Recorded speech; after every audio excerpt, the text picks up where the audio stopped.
The real story behind the Titanic. What really happened on that fateful night?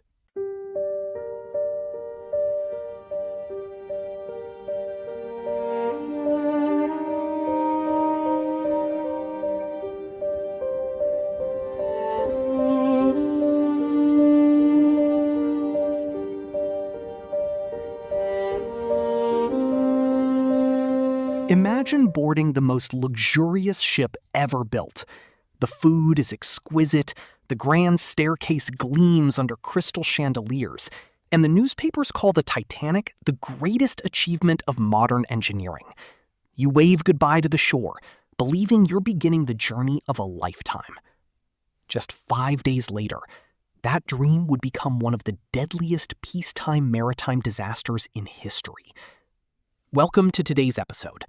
We're uncovering the real story behind the RMS Titanic, from its ambitious construction and luxurious voyage to the tragic collision with an iceberg, and the lessons that forever changed maritime safety. Let's begin. Building the ship of dreams. At the beginning of the 20th century, shipping companies competed fiercely to carry passengers across the Atlantic Ocean. The White Star Line wanted more than just a fast ship. It wanted the most comfortable and luxurious ocean liner in the world. Construction of the Titanic began in Belfast, Northern Ireland, in 1909. More than 15,000 workers helped build the enormous vessel at the Harland and Wolff shipyard. When completed, the Titanic measured nearly 882 feet in length and weighed over 46,000 tons. It featured elegant dining rooms, a swimming pool, a Turkish bath, libraries, squash courts, and one of the most famous grand staircases ever built aboard a ship. Although newspapers often described the Titanic as unsinkable, the company's official marketing focused on advanced safety features rather than making such an absolute claim. Still, many passengers believed the ship was among the safest ever built. The maiden voyage. On April 10, 1912, the Titanic departed Southampton, England. It stopped briefly in Cherbourg, France, and Queenstown, now called Cobb, in Ireland, before beginning its journey across the Atlantic toward New York City. More than 2,200 people were on board, including wealthy business leaders, immigrants seeking new opportunities, families, musicians, engineers, and crew members. Life on board varied greatly depending on ticket class. First-class passengers enjoyed gourmet meals, luxurious cabins, and elegant social events. Second-class travelers experienced accommodations that were often considered first class on many other ships.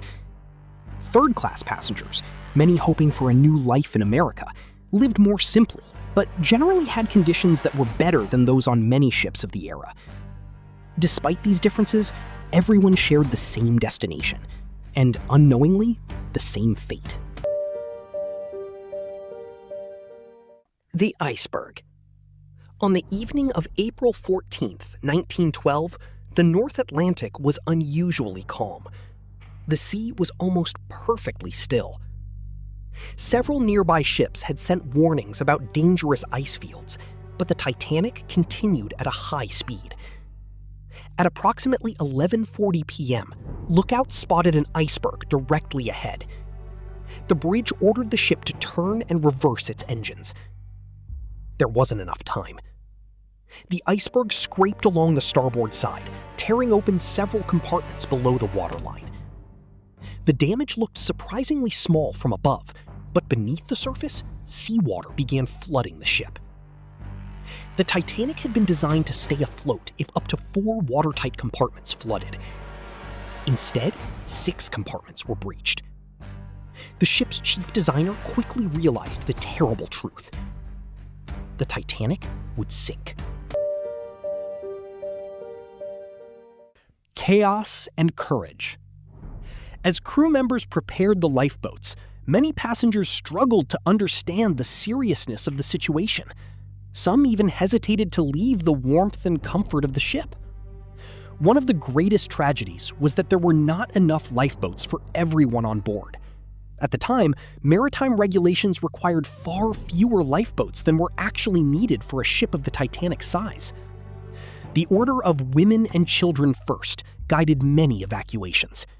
Some crew members displayed extraordinary bravery, helping passengers board lifeboats while knowing they might not survive themselves. The ship's musicians continued to play, hoping to keep people calm as the deck slowly tilted. Shortly after 2 a.m. on April 15th, the bow disappeared beneath the water. The stern rose high into the air. Within minutes, the Titanic broke apart and sank into the freezing Atlantic Ocean. More than 1,500 people lost their lives. Rescue and legacy. The nearby RMS Carpathia raced through the night after receiving the Titanic's distress calls. Several hours later, it arrived and rescued more than 700 survivors from the lifeboats. The disaster shocked the world. Investigations in both the United States and Britain revealed a combination of factors that contributed to the tragedy, including insufficient lifeboats, high speed in icy waters, communication challenges, and outdated maritime safety regulations. In response, international rules were strengthened. Ships were required to carry enough lifeboats for everyone on board, maintain continuous radio watches, and improve iceberg monitoring in the North Atlantic. These reforms have helped make sea travel far safer ever since. The story of the Titanic is about far more than a ship. It is a story of ambition, confidence, courage, sacrifice, and the importance of learning from tragedy.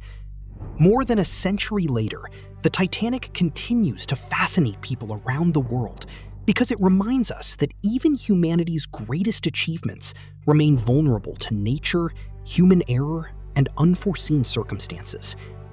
Thank you for joining me on this journey through one of history's most unforgettable events. If you enjoyed this episode, please like the video, subscribe to the channel, and leave a comment sharing which historical story you'd like us to explore next. Until next time, thank you for listening, and take care.